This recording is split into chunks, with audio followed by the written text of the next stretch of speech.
Assalamualaikum warahmatullahi wabarakatuh. Puji syukur kehadiran Allah Subhanahu wa taala yang telah memberikan kepada kita semua sehingga pada subuh hari ini kita masih bisa melaksanakan sholat subuh secara berjamaah. Semoga ibadah kita diterima oleh Allah Subhanahu wa taala. Amin. Selawat dan salam semoga kita berdoakan kepada semua kita Nabi Muhammad sallallahu alaihi wasallam dan sahabat yang mengikut beliau sampai kiamat nanti. Pada hari ini, kuliah akan disampaikan oleh Ustaz Fadluddin Aziz. Semoga kita bisa mengambil hikmah dari apa yang disampaikan oleh beliau.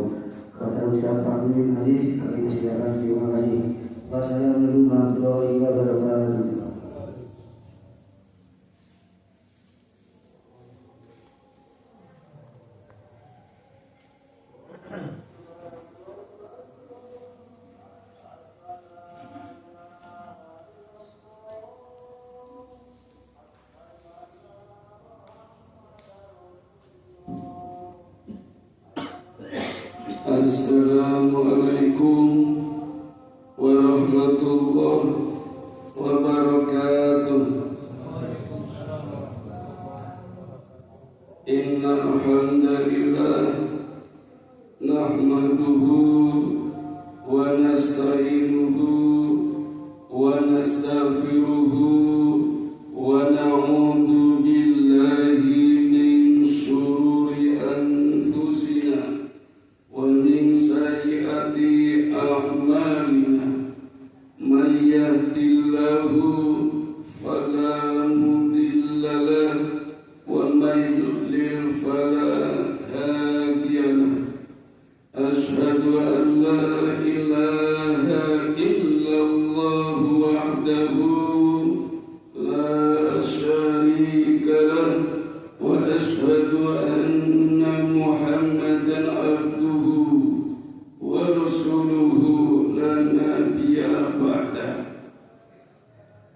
Bapak Ibu, saudara-saudara jamaah sholat subuh Masjid Ar-Rahmat yang dirahmati Allah, izinkan saya dengan keterbatasan dan sisa-sisa suara saya ingin menyampaikan materi tentang Lailatul Jin, bukan Lailatul Qadar. Sambung terang ya?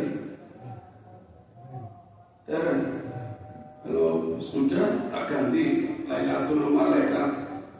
Tapi kalau belum, Lailatul Jin dulu. Lailatul Jin artinya malam pertemuan dengan jin. Tentu saja pertemuan antara Rasulullah dengan bangsa jin. Kapan itu? Di saat kota Mekah sudah tidak kondusif lagi untuk berdakwah. Warga Mekah sudah tidak ada lagi yang masuk Islam. Bahkan pejabat-pejabatnya mengkriminalkan Nabi Muhammad sallallahu alaihi wasallam. Hingga Nabi tidak kerasan di dalam kota, kemudian mulai keluar sekedar jalan-jalan mengurangi stres. Dan kita boleh Bapak Ibu seperti Nabi, kalau di rumah sumpah, di kampung gak enak, banyak tetangga gak suka, kita boleh keluar dulu jalan-jalan ya. Hijratul asghar, hijrah kecil ya, karena nanti pulang kembali ke rumah. Tapi kalau hijratul akbar gak kembali, betul-betul pindah. Dan Nabi melakukan hijratul asghar karena sudah tidak bisa lagi Mekah didakwai. Maka Nabi jalan-jalan dan mengajak sahabat bernama Abdullah bin Mas'ud. Baru saja keluar dari kota Mekah, tiba-tiba Nabi menggaris tanah dengan tongkatnya. Cerak. Lalu pesan kepada Ibnu Mas'ud, jangan tinggalkan tanah ini, jangan keluar dari garis. Bapak Ibu ingat cerita Rama dan Sinta? Kan juga di garis nih. Tapi Sinta keluar, akhirnya diculik oleh Rahwana. Ibnu Mas'ud tidak keluar. Terus Nabi berjalan. Belum jauh dari Ibnu Mas'ud, Rasulullah berhenti dan duduk di atas batu, kemudian membaca Al-Quran. Di malam yang sunyi, dalam kesendirian Rasulullah membaca Quran. Dan tiba-tiba datanglah sekumpulan jin dari Nusaibin. Dari mana Bapak Ibu? Nusaibin, bukan Nusantara, beda jinnya. Kalau Nusantara jinnya di IKN. Ini Nusaibin wilayah Irak, tetangganya Iran, yang sekarang sedang digempur Amerika. Dalam satu riwayat jumlah jinnya 9, tinggi besar, berkepala kendil. Dalam riwayat lain jumlahnya banyak, jinnya kecil-kecil, bentuknya seperti kambing, ada tanduknya, kakinya 2, tangannya 2. Jadi jalannya begini Bapak Ibu. Berdiri. Barisnya satu-satu, tidak dua-dua. Kalau tiga-tiga kan seperti PBB, peraturan baris berbaris. Ini satu-satu. Jadi kalau Bapak Ibu misalnya suatu saat lihat ada orang baris satu-satu, boleh curiga, jangan-jangan jin itu. Ini satu-satu. Ada apa dengan mereka? Ternyata jin ini bermasalah Bapak Ibu. Rasulullah juga bertanya, ada apa ini? Kata jin ini, semenjak ada Nabi Muhammad SAW, jin itu tidak bisa lagi naik ke langit. Dulu sebelum ada Nabi, biasa naik turun langit itu. Bisa dibayangkan betapa banyak jumlah jin yang dibutuhkan untuk bisa naik ke langit. Karena jin Nusaibin ini gak bisa terbang, gak punya sayap. Beda dengan iblis atau jin kafir atau Al-Zazil yang punya sayap, bisa terbang naik turun langit. Jin Nusaibin ini gak punya sayap, jadi punggi-pungginan sampai ke langit. Berapa banyak butuh jin itu. Nah, semenjak ada Nabi gak bisa. Tiap kali mau naik dilempar oleh malaikat dengan bintang. Makanya kalau kita lihat bintang jatuh, berarti ada jin yang sedang dilempar oleh malaikat. Itu bintang jatuh. Dan jin ini takjub Bapak Ibu dengan bacaan Quran yang dibaca oleh Nabi. Peristiwa ini Allah abadikan di dalam Al-Quran, di dalam surat jin, surat yang ke-72 dari ayat pertama. Kata guru saya, barang siapa membaca surat jin, nanti akan didatangi jin. Kita nggak usah baca sekarang, jinnya udah datang. Tapi nggak kelihatan. Ini boten jenengan. Ayat pertama menyebutkan betapa jin ini takdim, takjub dengan bacaan Quran. Lihat Bapak Ibu, jin saja takjub dengan bacaan Quran. Nanti dibuka di terjemahannya. Jadi kalau kita lihat dan kita bandingkan dengan jin, sepertinya kita kalah dalam hal keimanan Bapak Ibu. Jujur saja kita sering melalaikan, menyepelekan ketika Quran dibaca. Jin ini tidak. Nabi Muhammad membaca Quran, jin ini takjub, ta'zim. Seperti orang-orang Timur Tengah, kalau dibacakan Quran itu selalu ta'zim, takjub, dan kadang menyebut, refleks menyebut Allah, Allah, Subhanallah. Tempat kita tidak ada gayanya itu, biasa-biasa aja. Padahal ayatnya jelas, wa idza quri'al Qur'an fastami'u lahu wa ansitu la'allakum turhamun. Dan ketika Quran dibacakan, maka fastami'u, dengarlah, wa ansitu, diamlah, simaklah, niscaya mendapatkan rahmat. Ini masih beruntung kita sudah di dalam Masjid Ar-Rahmat. Kalau tidak lebih parah lagi. Rahmat itu kebaikan. Jadi kalau besok kita masuk surga Bapak Ibu karena rahmat Allah, bukan karena amalan kita, bukan. Kita puasa, sholat, zakat memang kewajiban, nggak akan menyebabkan masuk surga. Yang menyebabkan adalah rahmat Allah. Dan rahmat Allah bisa didapat ketika kita menyimak, diam, mendengarkan Quran dibacakan. Ini yang dilakukan oleh jin Nusaibin seperti ini. Wajilat qulubuhum wa idza tuliyat zadatuhum imana. Dan ketika Quran dibacakan, imannya bertambah, bergetar hatinya. Itu yang dilakukan oleh jin. Mestinya begitu. Saya sering menasihati murid-murid saya di sekolah SMK 1. Kamu harus jujur, nak. Jujur dan adil. Maksudnya apa, Pak? Coba lihat, setiap pagi ketika dinyanyikan lagu Indonesia Raya, betapa khidmatnya. Yang jalan langsung berhenti, yang lari langsung berhenti, yang makan langsung berhenti, yang duduk langsung berdiri demi lagu Indonesia Raya. Ini Quran, harusnya jauh lebih dari itu. Ini sering saya nasihati murid saya. Kalau jamaah sini monggo terserah. Harusnya jujur dan adil seperti jin ini. Takjub dengan bacaan Quran. Ayat pertama. Ayat kedua, nanti dibuka lagi.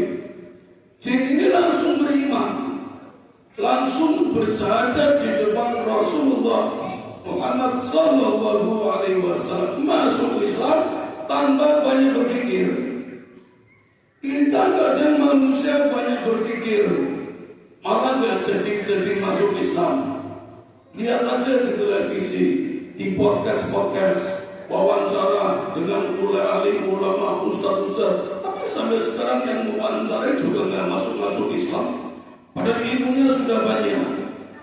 Kalau ditanya belum dapat hidayah, bisa-bisanya belum dapat hidayah. Itu udah hidayah, cuma tinggal mau Islam apa tidak. Jadi niatnya hanya sekedar bikin konten aja itu, biar akunya laris. Kalah dengan jin kalau seperti itu. Dan ayat ketiga, begitu jin ini beriman, pulang langsung dakwah, menyampaikan kepada teman-temannya. Coba Bapak Ibu, kita sehari pengajian 3 kali di bulan Ramadan, kuliah subuh, takjil, tarawih. Ada yang disampaikan di rumah? Kalau bapak ngaji, ibu nggak ikut, sampaikan kepada ibu di rumah.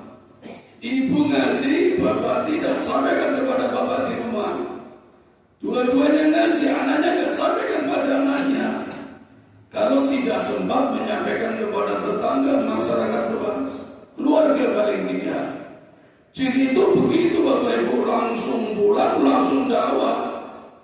Jadi dari 3 ayat ini kelihatan ternyata jin yang berhadapan dengan Rasulullah adalah jin muslim, jin yang beriman.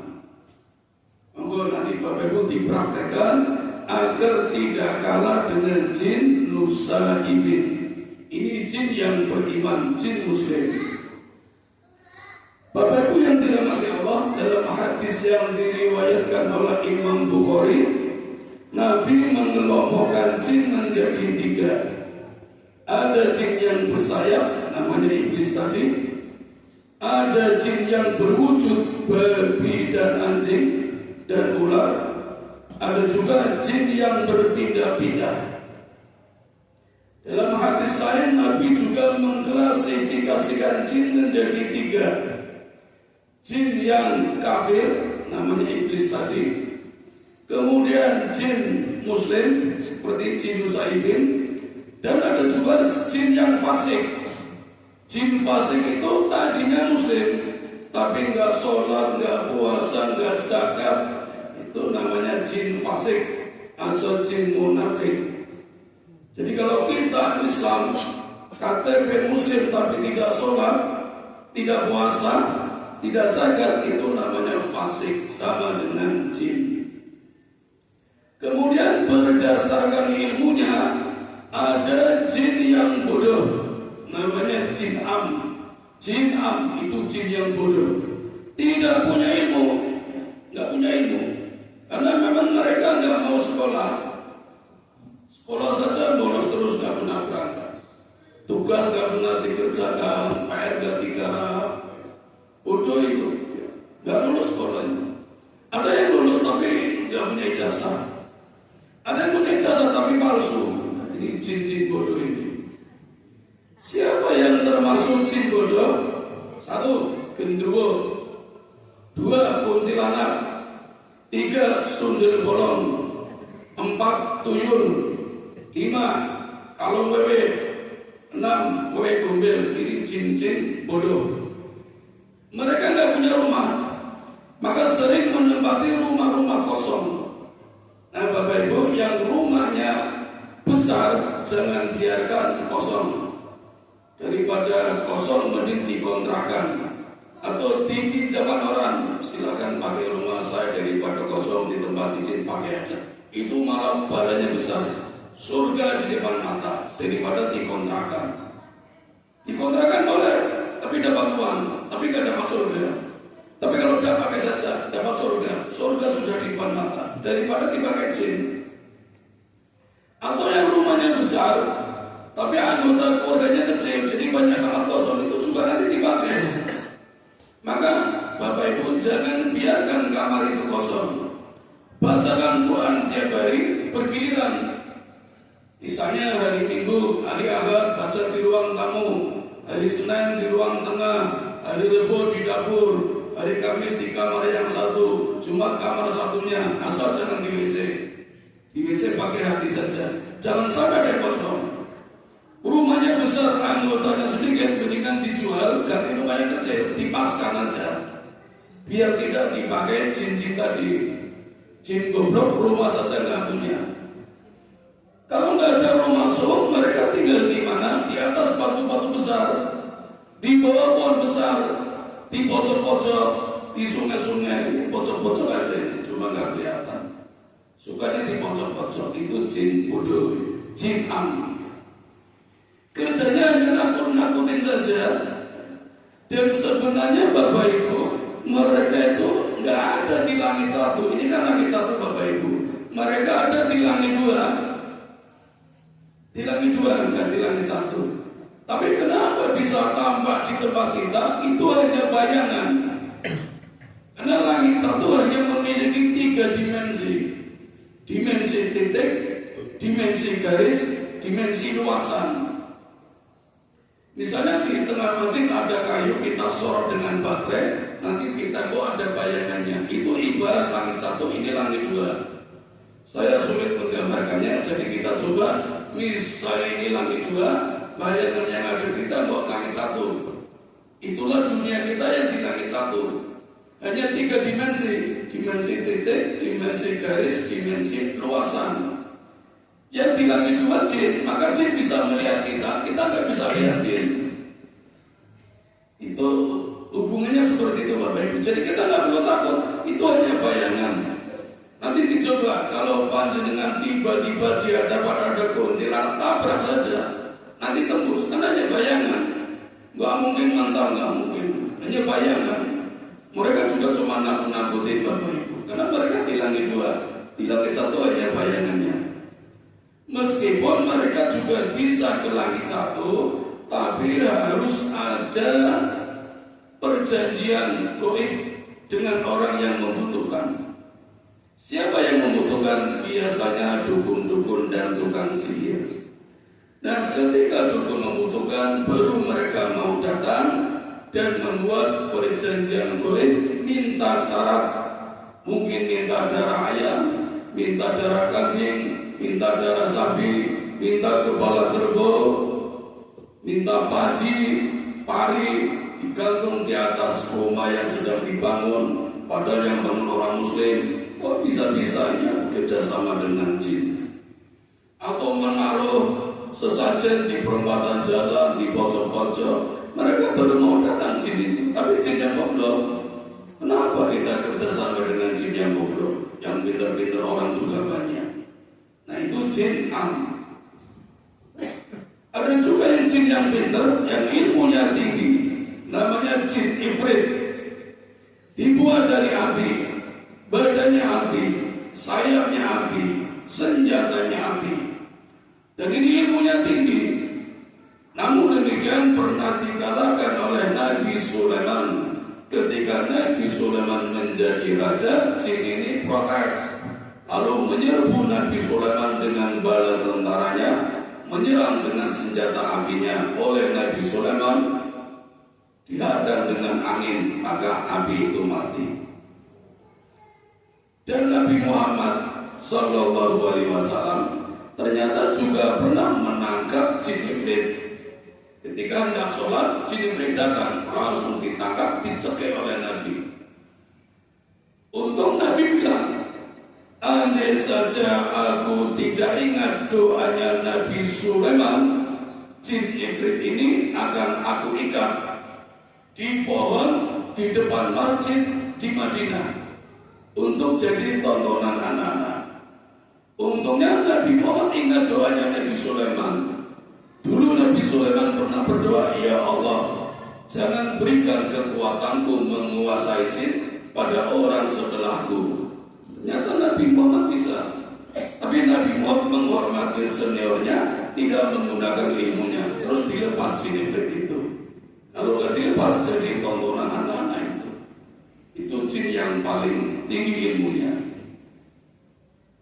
Ada lagi jin dari golongan perempuan, namanya Ummu Suban. Bukan Nisa Sabian, bukan. Ummu Suban, jin perempuan ini. Jin ini suka menggoda wanita, bahkan masuk ke dalam tubuh wanita, terutama yang hamil, dan menendang-nendang janin biar keguguran. Juga selalu merasuk pada anak kecil, nanti rawel nangis. Kapan jin ini datang masuk ke dalam rumah? Setelah maghrib. Makanya Nabi berpesan, jika sudah maghrib, tutuplah pintu dan jendela-jendela rumah, biar jin Ummu Suban tidak masuk. Dulu simbah saya sering berpesan, naik bis sandakolo, senjakala, tutup pintunya. Kalau sudah senjakala masih berkeliaran, terutama wanita-wanita, kata simbah saya, mengkorak kayu. Ada yang bilang itu dulu. Ada benarnya ternyata itu. Bahkan sekarang jin Ummu Suban masuknya nggak maghrib, setelah asar sudah masuk. Jadi kalau kita nutup pintu jendelanya maghrib, telah udah di dalam jinnya itu. Mereka sudah lebih maju lagi. Maksudnya apa? Ditutup pintu dan jendelanya, ditutup peluang jin itu masuk. Caranya baca Quran. Kata Nabi, bacalah surat Al-Baqarah, maka jin tidak akan masuk ke dalam rumah. Bapak Ibu tadi pas subuh sudah baca surat Al-Baqarah belum? Belum ya? Berarti di dalam sudah ada jin Ummu Suban. Hati-hati.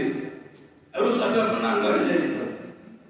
Dan mulai menggoda. Biasanya wanita wajahnya pucat, meripat dan melotot, merah, nggak ada putihnya. Itu tanda kerasukan jin Ummu Suban. Kalau anak kecil orang nangis, orang mandek-mandek sampai tengah malam. Nanti baru selesai kalau bisa diusir jin itu. Caranya membaca surat Al-Fatihah, Anas, Al-Falah masing-masing 1 kali, Al-Ikhlas 3 kali. Insya Allah hilang, jinnya pergi. Tapi kalau nggak mau pergi, tambah ayat kursi. Sebaiknya lakukan tindakan preventif sebelum jin itu masuk. Tapi kalau sudah masuk, berarti tindakannya kuratif. Pakai tadi Al-Fatihah, Anas, Al-Falaq, Al-Ikhlas 3 kali. Nah Bapak Ibu, nanti malam kita coba atau nanti pulang dicoba membentengi sebelum mereka masuk. Ini ulah dari jin Ummu Suban. Demikian dulu Bapak Ibu, masih banyak jin-jin lain. Insya Allah kapan-kapan kita lanjutkan. Masih ada jin kul, jin kan, dan masih banyak lagi. Mudah-mudahan ada manfaatnya. Mari kita tutup dengan doa kifaratul majlis. Subhanakallahumma wa bihamdika, asyhadu an la ilaha illa anta, astaghfiruka wa atubu ilaik. Assalamualaikum warahmatullahi wabarakatuh.